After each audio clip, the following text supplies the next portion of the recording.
Hey guys, it's Abby and Brayton, and this is our presentation of The Pressure to Look Perfect, a look at how online identities are affecting our health.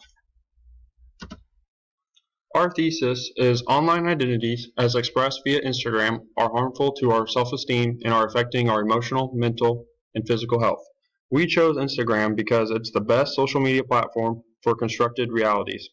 The next few slides will show our perspective on why we think this is important. What are online identities? An online identity is an identity that an internet user establishes on a website. It can also be considered as an actively constructed presentation of oneself. We decided to focus more on the constructed presentation of oneself and how it affects females in particular. We chose these three pictures from what you would typically see on Instagram. Very beautiful, very heavily make-upped, overly sexualized women. You'll notice at the bottom of the picture on the far right, you will see the caption reads, "Rate her body from 1 to 10, which is extremely unfair. We should not be comparing ourselves to these constructed photos. For the most part, people only show the best highlights about themselves, about their lives on social media. When you are scrolling through a social media platform like Instagram, you almost always see perfection, happiness, extravagant lifestyles, the best highlights of people's lives, and lots of retouched photographs. Rarely ever do you see any daily struggles or negative aspects of a person's life. The reason for this is the social influencers want to portray a certain brand or lifestyle that everyone wants to become or buy into, so others can see them in a certain way. Online identities is becoming more of an issue every day. So how does this affect our mental and emotional health? Research has linked social media to feelings of envy and insecurity, low self-esteem, social isolation, and even depression.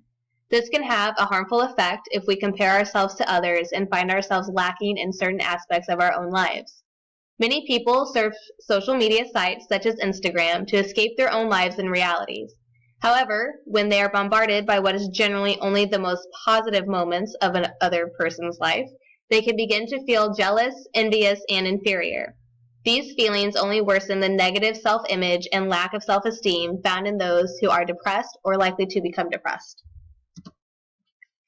When we idolize celebrities' online personas, it can affect our physical health. Here are a few examples: cosmetic surgeries, cosmetic products, gym memberships, tanning, and could lead to development of eating disorders.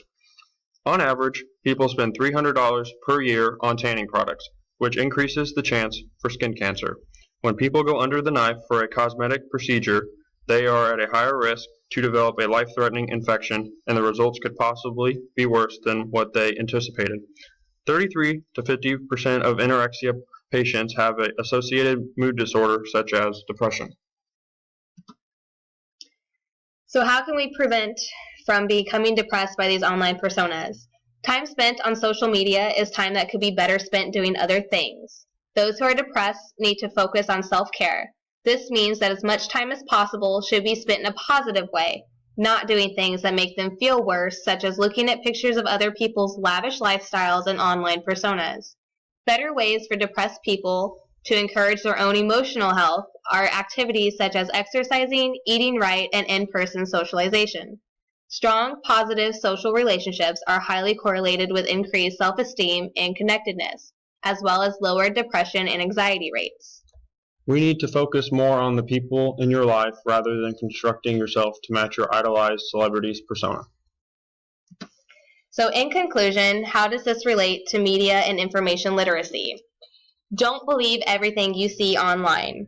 Online personas are typically constructed realities. And here is a list of the references that we use in our PowerPoint to bring you why online identities are affecting our health, women's health in particular.